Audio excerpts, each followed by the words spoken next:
Hey, welcome everybody to Spirituality Adventures. We're glad you're tuning into this episode. We are a viewer and listener supported podcast, so we really appreciate you listening, watching on YouTube. We really encourage you to subscribe to whatever platform you're using. If you're on YouTube, hit that subscribe button, or if you're on Apple or however you listen to a podcast, be sure and subscribe. We greatly appreciate it. Also, make comments if you like it and share it if you like it. We really need people to make comments and share the episodes that you like. And then also, if you're not already a supporter, we really would encourage you to go to spiritualityadventures.com and you can pick a tier, and we have bonus content for every type of giver. This is a nonprofit, so they're tax-deductible donations, but we do provide bonus content for those who are supporters. So be a part of the team, help support Spirituality Adventures, and we're so glad you're tuning into this episode.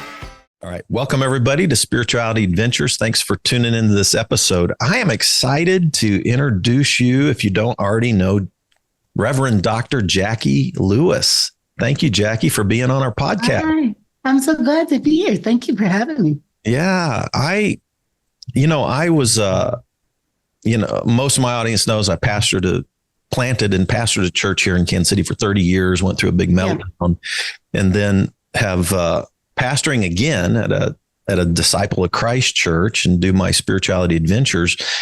But Brian McLaren, and I was just in New York on the rooftop with Rod and Allie Colburn, but Brian McLaren connected me to Doug Padgett, and Doug Padgett connected me to Rod Colburn. And the last two and a half years, Rod and Allie have become dear friends. And so, of course, I've heard of Jacqui Lewis through them over and over and over and over again. And you were gracious enough to have a lunch with me back in March when I was in New York. Yeah, that felt like yesterday. Was that already March? It was back in March. Yeah. Wow. So I was just honored to meet you and connect with you. Jacqui is a pastor in New York City, in Manhattan. She pastors at Middle Church, which was founded in 1628. Holy crud. A long time ago. Yeah. And you're the first Black pastor of this church, first female pastor of this church. And it is a progressive, multicultural church in Manhattan. Jacqui's a graduate of Princeton and Drew University. She runs a show on PBS called Faith and Justice. She's been in the Washington Post, New York Times, Wall Street Journal, Ebony, Essence, on CBS, CNN. We could go on and on with all your with all your honors. But thank you for being on Spirituality Adventures. Appreciate it. Thank you, Fred. That's the honor. Just meeting new people and talking. Let me quickly say, in case PBS calls us, I created a show for them that we did, and that was great. And I created a show called Just Faith for MSNBC, but they don't make new episodes anymore. So just don't be false in advertising there. Okay. Yeah. And her book that came out a couple of years ago is called Fierce Love, and certainly love, period, fierce love, and, a certain angle to love that we're going to talk about that I find fascinating as well. But you're known for that. And I have come to appreciate you. I've listened to some of your work with Richard Rohr's book, Falling Upward, was really what got my faith off the ventilator when I was in my darkest place and kind of feeling like probably passive suicide ideation because of the darkness I'd gone through. And that book kind of got me off the ventilator. And then I started reading everything of Rohr. And then I started reading everybody he footnoted. And of course, that took me into this whole new progressive Christian world that I'm living in now. So, but it's a good world, right? I mean, I'm loving it. Brian McLaren is a dear friend. I missed you in New York. I came the night after you left, I think. Yeah. But I think there's a lot of good people of moral courage and rule-breaking kindness, I would say, who are leaning into love, as our religion, maybe even love as our God. Mm-hmm. Yeah, I've definitely, so like I've connected with Tom Ward and Trip Fuller and that whole, um, the open and relational process theologians, and that's kind of where my space is right now. That's where I'm kind of writing and preaching and teaching. And so, yeah, I'm with you on that.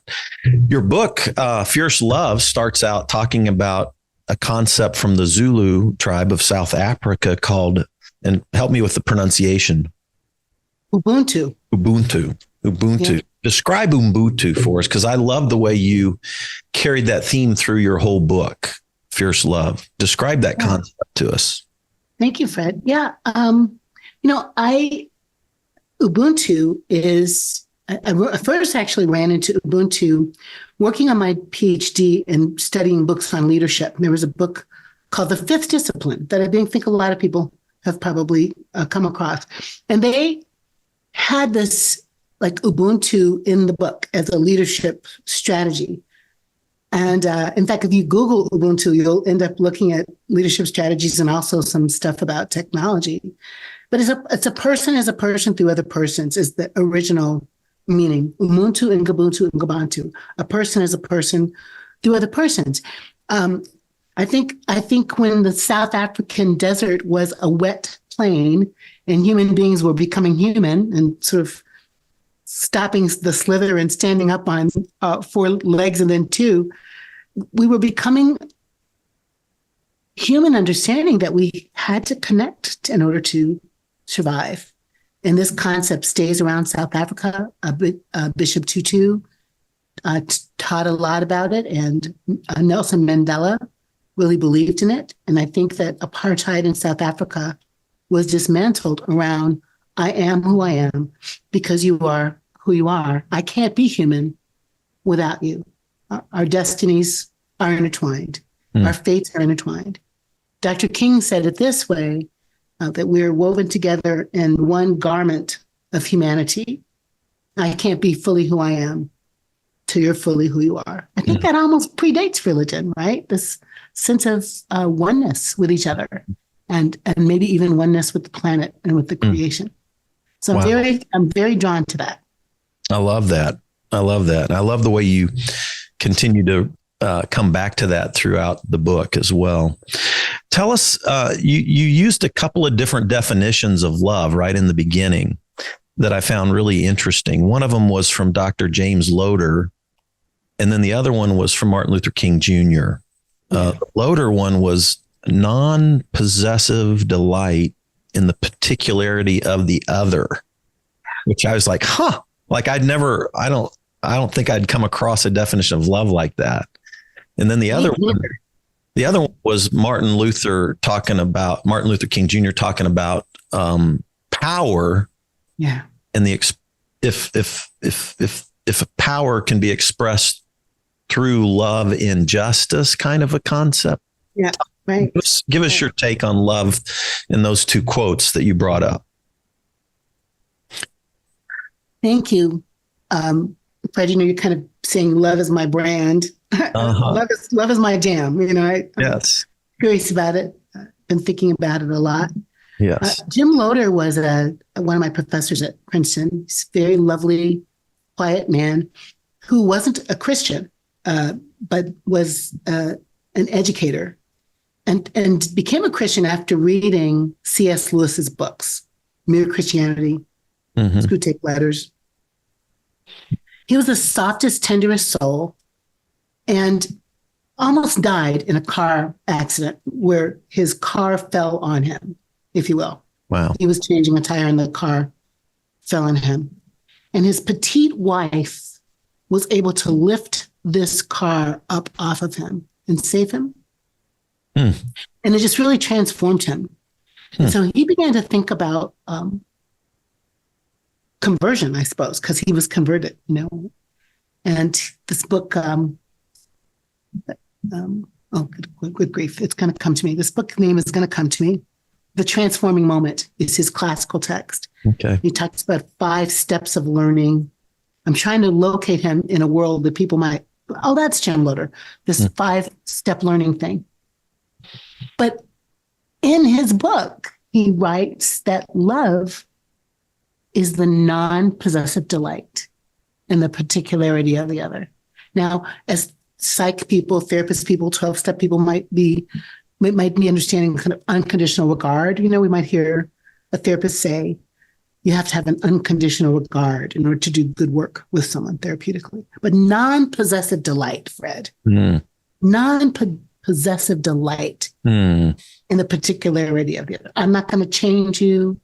I'm not looking at you thinking about what I can make you. You're not a project. Right. I just see you, the lover says to the beloved, as someone about whom to be curious, someone about whom to notice, the delight in the particular. And that really strikes my fancy, because I think that love, you and I as clergy, you know, how many times do we preach 1 Corinthians, 13, and what love is, patient and kind and not jealous and not boastful, but love as just the delight in the particularity. I am delighted in your funky socks. I'm delighted in your prickly bits. I'm delighted in your sensitivity. I'm delighted in your delight. I'm delighted in your passion. It just makes you stand back and think about how God delights in our particularity. And then it starts feeling like this kind of love is agape. What's Jacqui doing over there with Fred? Why couldn't she find that link, to the show? I'm moved deeply to think about my partner, my husband loves my particularity and the way we love our grandkids' particularity. So this is good. This is a world altering change of receiving the other just exactly as they are, right? And you add that to King saying, basically, love is power, correcting everything that love is power that corrects everything that stands against justice. And I'm paraphrasing King, y'all. Right. But also then justice is power correcting everything that stands against love. So he really ties love and justice together. Cornel West, I think, riffs off that when he says, justice is what love looks like when it's lived out loud. This kind of sense that, Fred, love is an action. Love can't be passive description. It has to move, and it moves from injustice to justice. It moves from judgment to delight, right? It's dynamic, and it is healing. I love that. So I'm going to dive into this justice thing a little bit. So bring out a couple of so one of the first stories you brought up was your first exposure as a kindergartner to the N word. Yeah. And so like your first exposure to racism, basically, right? Yeah.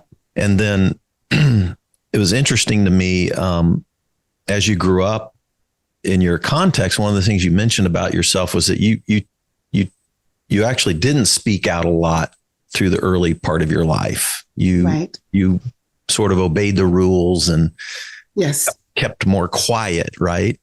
Yep. And so then what I'm going to mention a couple more things here and then be quiet, but it's really interesting. I just had on Mother's Day, just this past Mother's Day, I had a Black woman preach at my church who is Dr. Nicole Price. And she just wrote a book with Forbes called Spark the Heart. And she's a corporate trainer, leader, and also a great preacher, by the way. And I'm going to bring her back. But I was doing a deal on Beatitudes I had her preach on Mother's Day on Peacemaker. But her subtitle was Beyond Midwest Nice. And she and she talked about how she had to learn to speak the truth as an act of love and as an act of justice where there was injustice. And that was a hard thing for her to learn.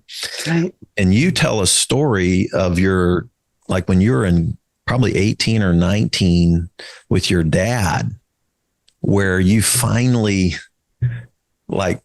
spoke loved your dad. I mean, you can sense the love that and the respect that you have for your dad. And I was so sorry to hear about your dad's passing last year. Because my parents are still alive. My dad's 89, my mom's 88. And I think we're close. Wow.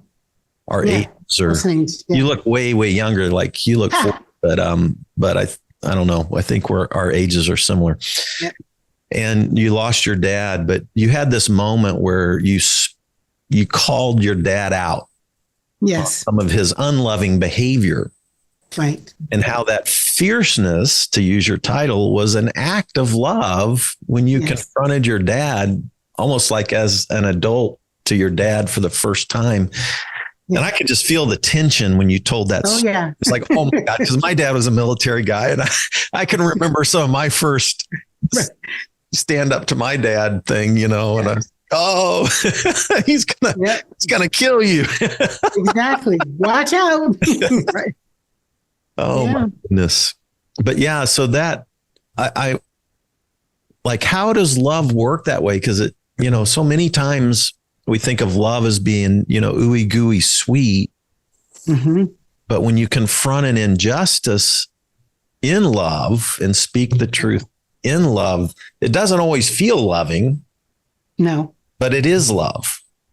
It absolutely is. It was that contrast. Yeah. I love the way you said that. Like, that's just real. Like, we nice people are taught that love means being quiet in the face of uncomfortable situations.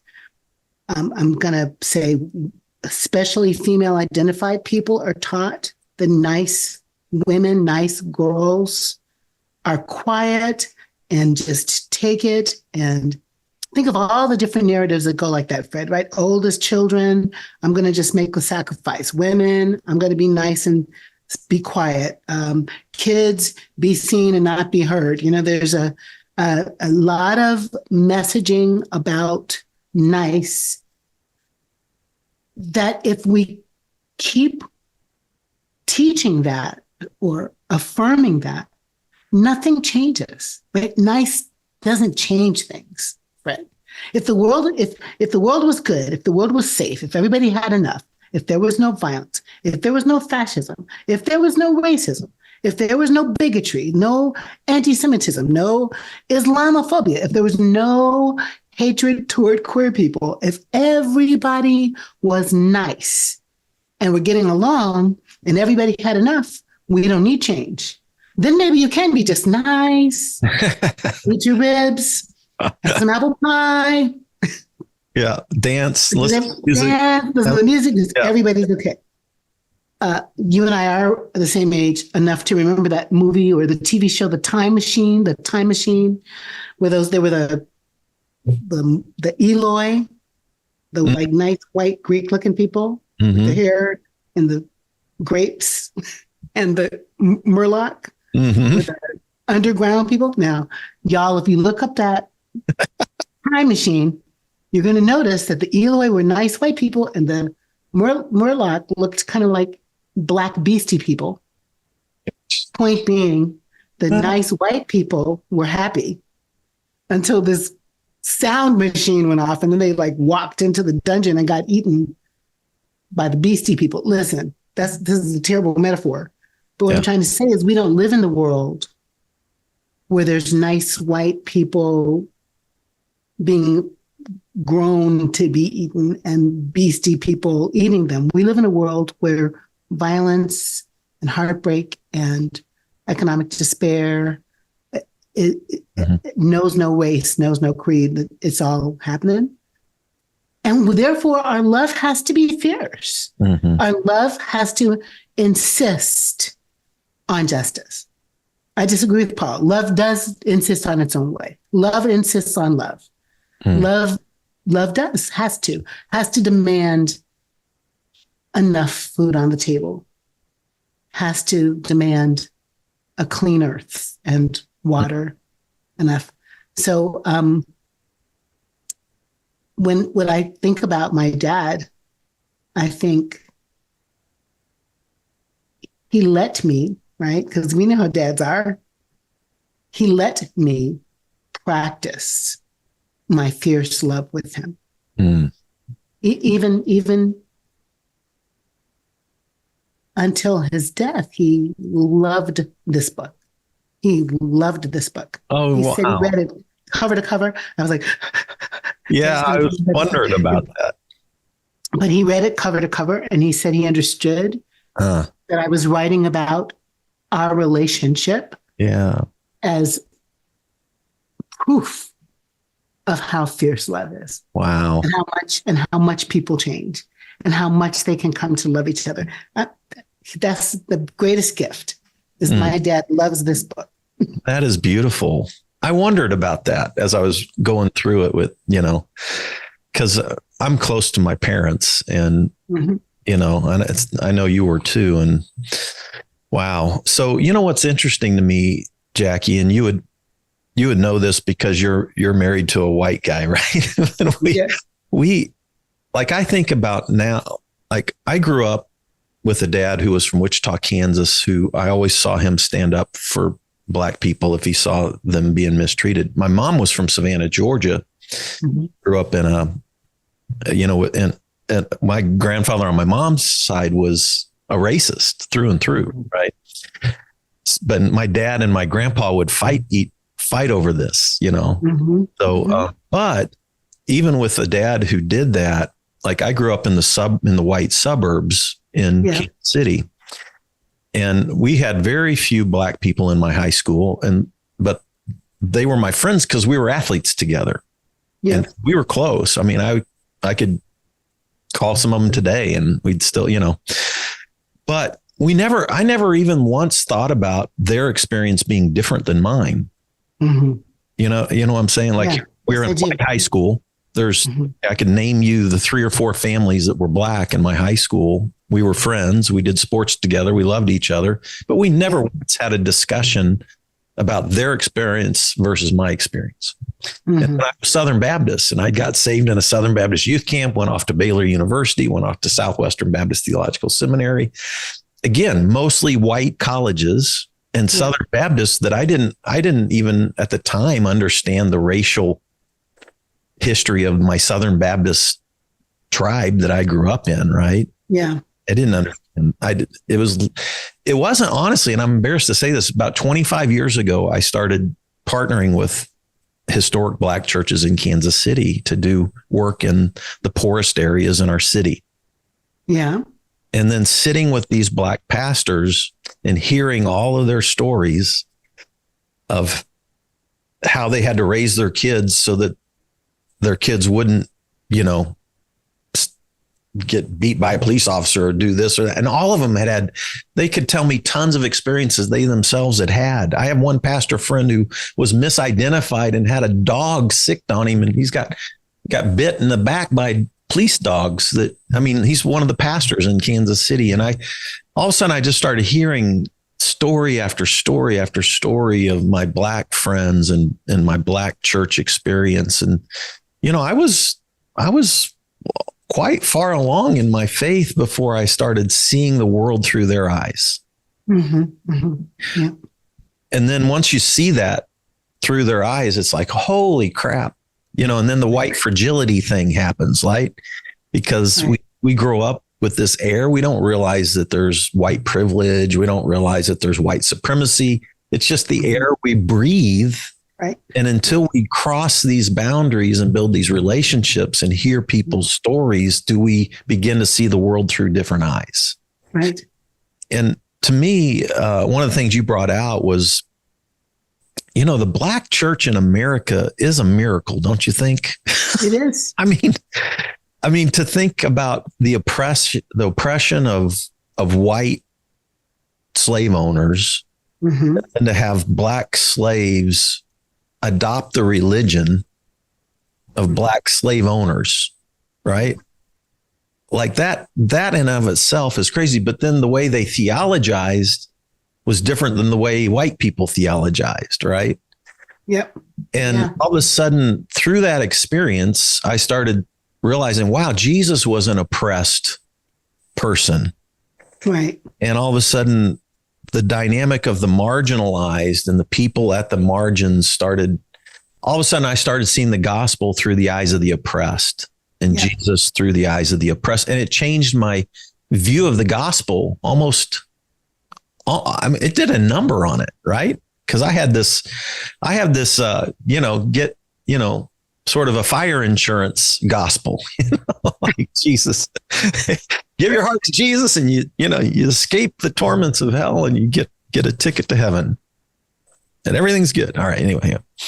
No, that Talk about the Black church in America and how that has shaped your theology, and then maybe other experiences with historically marginalized groups and how that has shaped your theology and how that ties into fierce love.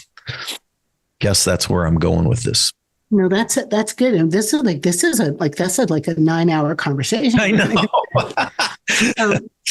I loved a book I read by Peter Paris. I'm going to say it's The Spirituality of Africans, but that might not be the right title. But Peter Paris is the author. He was one of my professors at Princeton. He did a lot of study on sort of Black folks' religion, is what I would say. What was it about spirituality in Africa? What was it that would have been spiritualities, let's say, right? Because Africa, lots of different countries, different tribes, but let's just say Western African spirituality. And quite simply, kind of a sense of a cosmology, let's call it, that included ancestors, right, and included spirits descending, that maybe there was a openness because of the cosmologies to Trinity, to a God that was both God the Father, and y'all are listening, I'm saying God the Father, but in quotes, because that's what was handed to us, if you will, and God the Son, God the Holy Spirit. Maybe there was an openness to the cosmology of Christianity because of cosmologies that were African, maybe. But also maybe,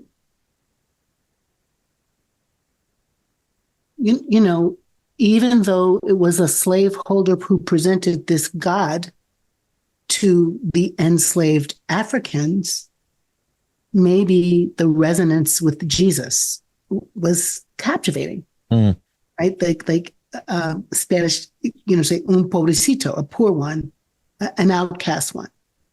Jesus of the dispossessed.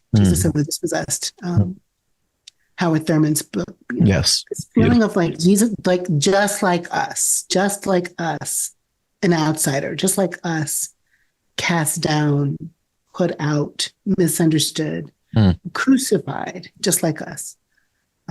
Empire, creating in conditions of poverty and violence, just like us. I think Jesus is a bridge across which the Black church walked. And all of Christianity is empired to some extent. We get those household codes, we get the women have to be quiet and the men are in charge and the children are property, and all that stuff is in the church when it becomes the state church of the empire.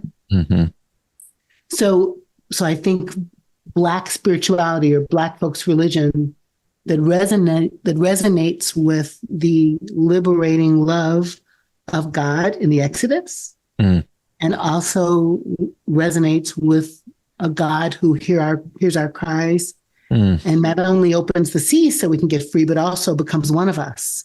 That's a very powerful invitation, I think, to believe that there's enough love in God for the poor, for the dispossessed, that God becomes one of us to liberate us.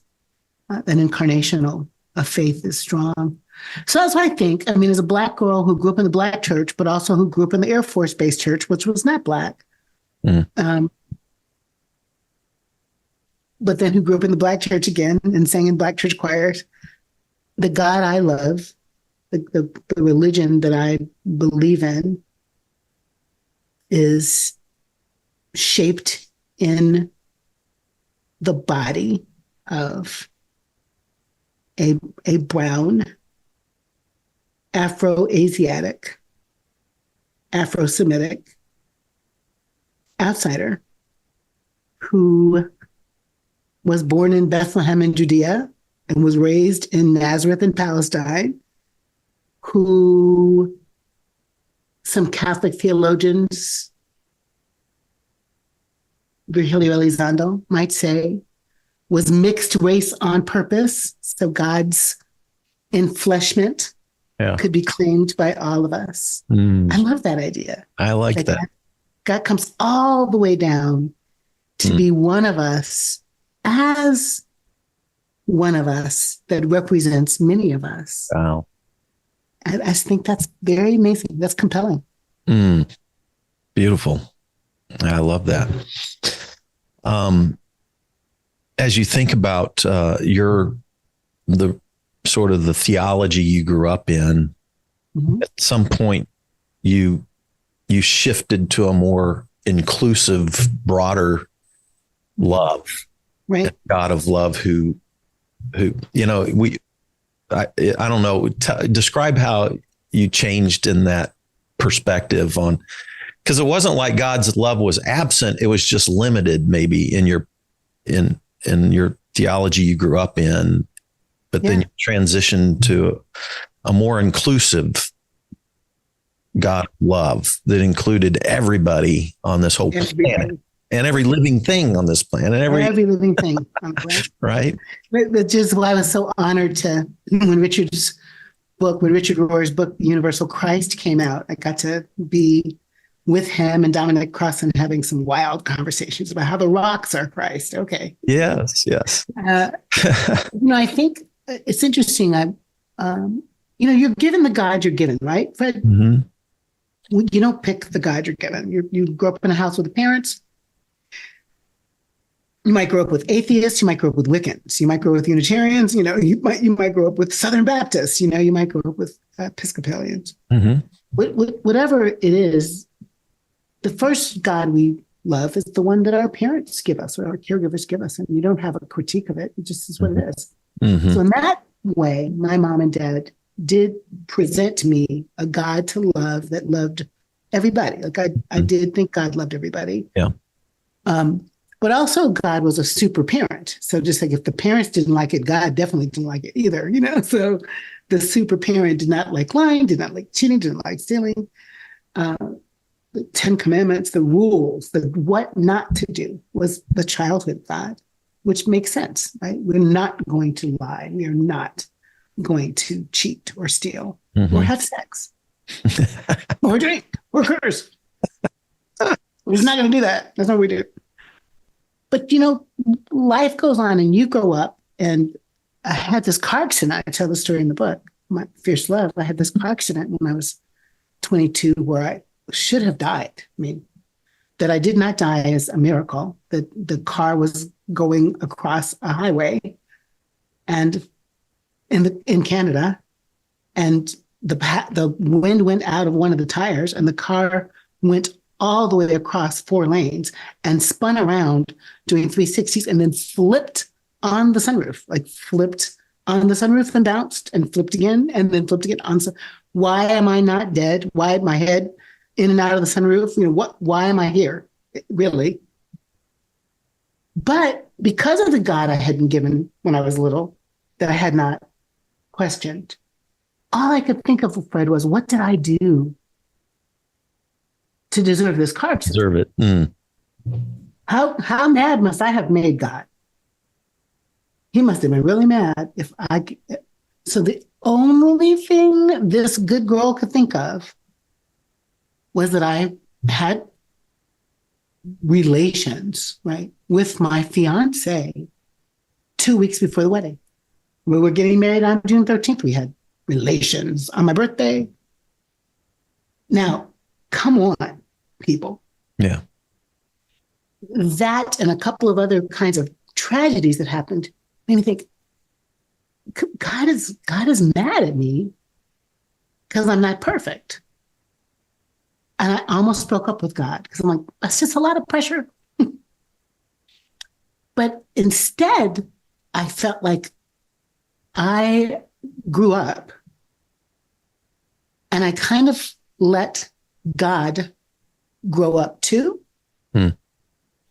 Meaning the childhood God of don'ts and who's out, like the sort of concrete reasoning that you would have as a little person. Like, darn, growing up is nuance. Growing up is gray. Growing up is what matters here. And the God I found was love, period.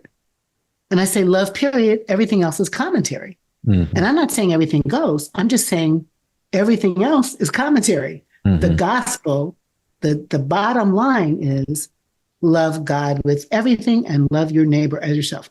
Why do we know this? Because Jesus is asked, which one matters the most? And he's pretty clear. Let me tell you.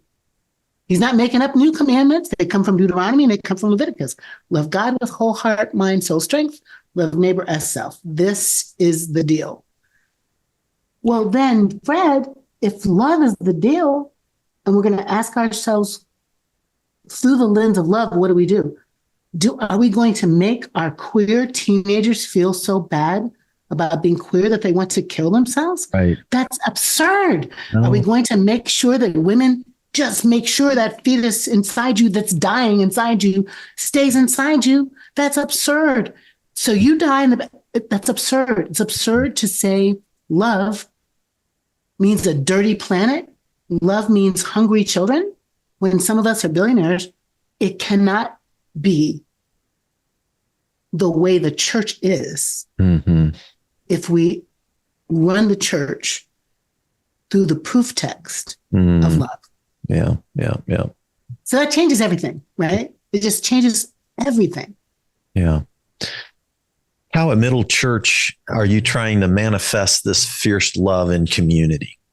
Because you took over this 400-year-old church. Oh my God. My gosh. It was such a blessing. And you've been there 20 years, right? I have been there a long time. Yeah. 20 years. 20 years. That's a long time, folks out there. If you haven't been pastoring, I pastored a church almost 30 years to start. It's a long time. Work and it's challenging. So how have you tried to build in community these concepts of fierce love, and how is that working itself out practically in your community and through your voice in the world today, which I've grown to love so much. Thank you for your resilience and your fierceness and your love. I love all that. Oh my gosh. Sometimes you just need a nap. I talked to my predecessor a little while ago. My boss, Gordon Drott, was a white Midwestern man who grew up in the Christian Reformed Church, I think. His father was a merchant. He learned from his father that you could give credit to Black people and Indigenous people. And he learned some things about love. He's an artist. Gordon's a professional clown. So he just brought his little artsy self from Michigan to Bucks County in Pennsylvania and then to Middle Church. And we worked together for 18 months before I got hired to be the new senior minister, if you will. What I inherited from Gordon was a radical love of, just as you are as you come through the door. We say old time religion getting a new twist. Queer people with HIV/AIDS, artists, lawyers, just come. And it was mostly a white church that became Black and white, mostly. And in these last 20 years, our diversity is, wider. Black, Hispanic, Asian, Indigenous, white, queer, straight, trans, bi, rich. We didn't used to have anybody that had money, and we found out people who have money also like amazing gospel music. So wealthy people and poor people, all calling themselves to make a better world through love. So the woman who was living in a shelter who would make sure she made a $5 donation every week, the person who took the person who lived in the shelter home for Thanksgiving dinner, because that's what you're supposed to do too. Just the incredible commitment to justice. I'm on vacation. Did you see the Trayvon Martin guy? Did you see the news? What are we doing about that? Like, from your lay people. Mm. And they are, you know what it's like to be a pastor, and you're doing the thing and people cheering you on. No, they are doing the New Yorkers meals. They are making brunches for the park people. They are giving donations to people during COVID to pay their rent. They go to New Orleans, rebuild after Katrina, after Sandy. Like, this church is unbelievable, and leaders lead. So sure, I take some credit for leading this community, but this community leads me too, Fred. They're just awesome. Beautiful. Awesome. That's amazing. When I was there one Sunday last year with Rod, and you weren't there. Yeah. so anyway, but so I still haven't been there at your church. You gotta come. You gotta come. I'm there a lot of times. Yeah, when you were present. But I look forward to it. Well, I think we're going to run out of time here, but I constantly, I'm growing into this activism with love and justice mixed together, and how to trying to learn a new voice, basically myself. Right. Because I've had a heart for these. Like, I've worked with Israelis and Palestinians. I'm close friends with Samuel Watt. I'm close friends with my rabbi friends here in Kansas City. Close friends with Palestinian friends. We've worked with refugees. We've worked with I've partnered with the Black churches in Kansas City, but I still find myself sometimes I get cremated by my evangelical friends that are, like, I think, worried that I've gone too far on the progressive end. And then then you get clobbered over something, right? And then you get discouraged, and then you get, oh, does anybody care? And then you try to re-encourage yourself to speak out boldly and courageously again. I'm sure you've grappled with that. Yeah. I see your voice so strong and so clear. And I find within my own self, like, sometimes I feel like I got courage, and then sometimes I feel like I'm a wimp. Sometimes do you understand? Tell me about. I totally get it. I am exactly what you How do you sustain long-term courage in the face of people who hate you when you're trying to do love? You know what I'm saying? It's like, I do. How do you maintain your courage and the fierceness of your voice, but not give in to hate?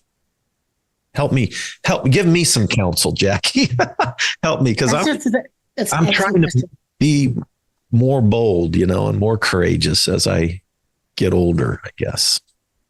It's an excellent question. And, I honestly would say every single one of us faces that question sometime. How many times a week is the question, do you wonder how brave can I be today? And people do not like, they killed Jesus, you know what I'm saying? The voice of love, the voice commanding a loving world, the behavior that says this fascist empire does not work. Let's instead do reign of God work. It's dangerous work. People like the status quo, and especially the people who are benefiting from the status quo are not really trying to change. And there's a lot of pressure. I put something up the other day in my page about, kind of having a loving theology about queer people, and they're going to hell and you are too. Well, okay, that's mild compared to some of the things that we can experience when we're speaking a truth that people don't like. Here's what's happened to me. I'm not nearly as afraid as I used to be when I was younger. Something about becoming 65 on this journey. I was 44 when I got to Middle Church. These 20 years have, pushed me. I'm pushed to demand a just world. And it's not always easy, but it's also not always hard. There are other people demanding a just world too. And you find each other and you organize the march. You find each other and you feed the soup kitchen. You find each other and you go teach a class.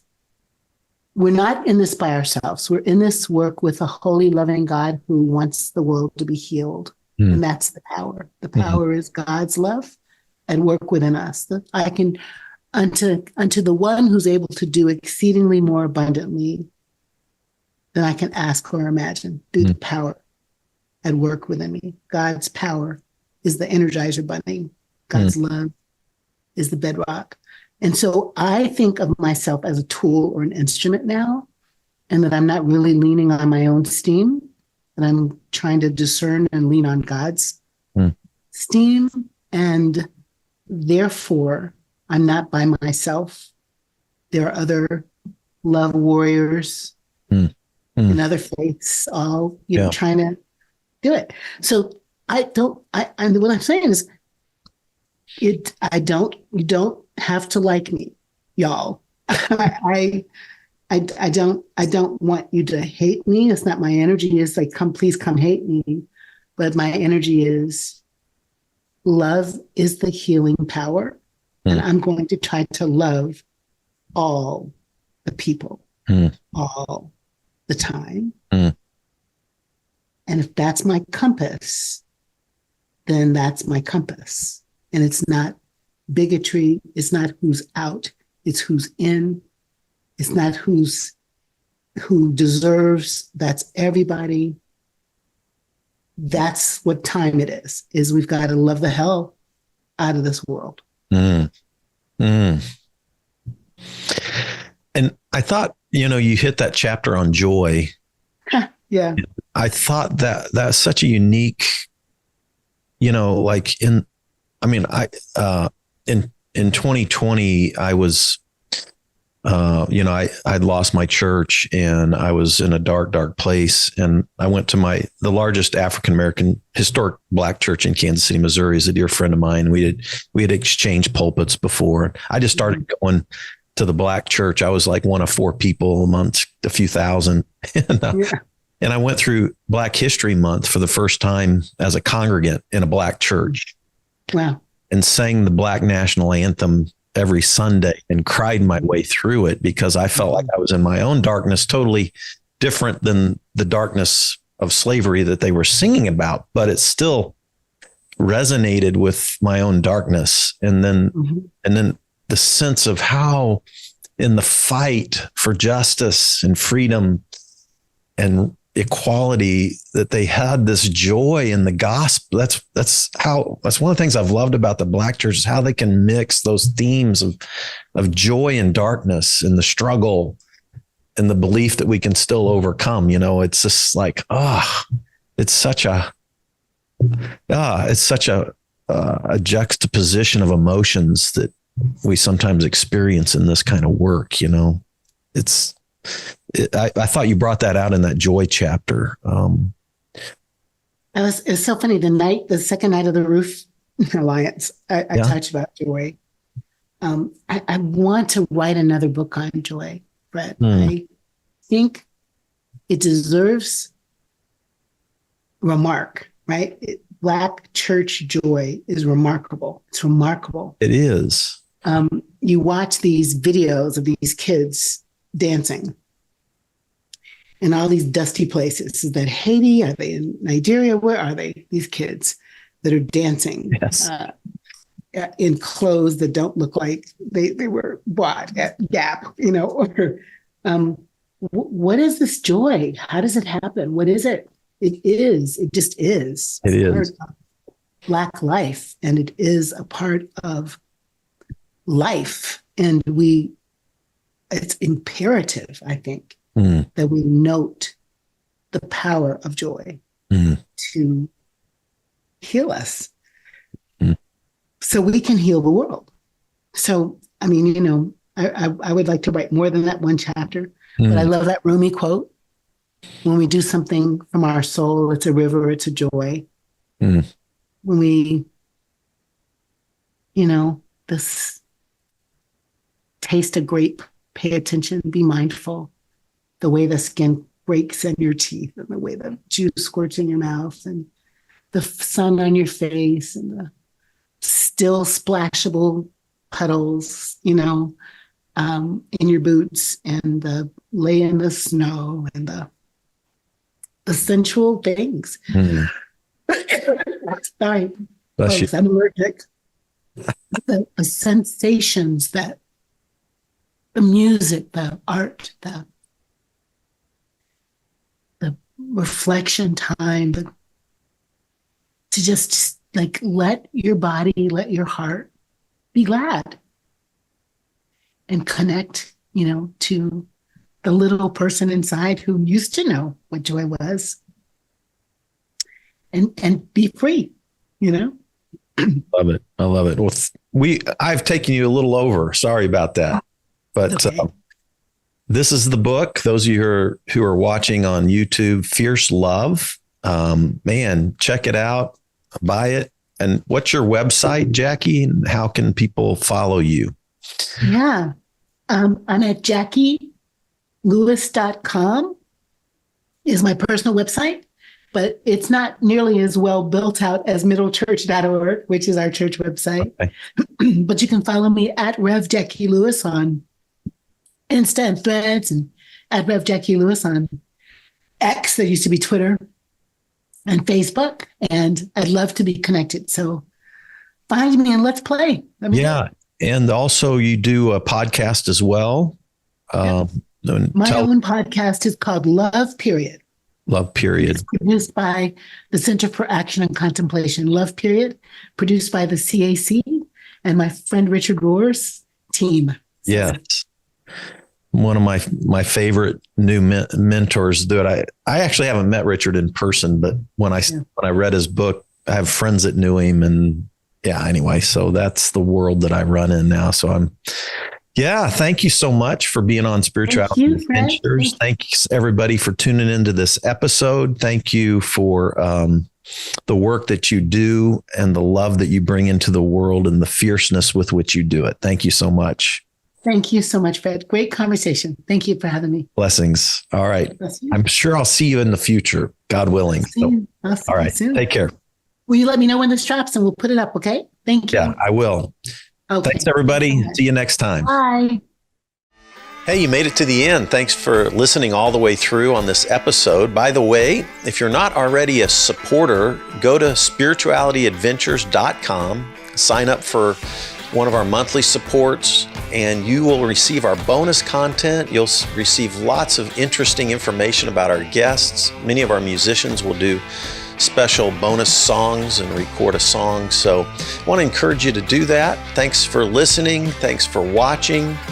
Be sure and subscribe. Be sure and share any of the episodes that you like. And be sure and make comments if you like them as well. This helps us get Spirituality Adventures out there to more listeners, more watchers. So whatever platform you're using, subscribe, like, share, make comments, and go to our website, sign up for our team, and be a part of the team support. Thank you so much, and we'll see you next time.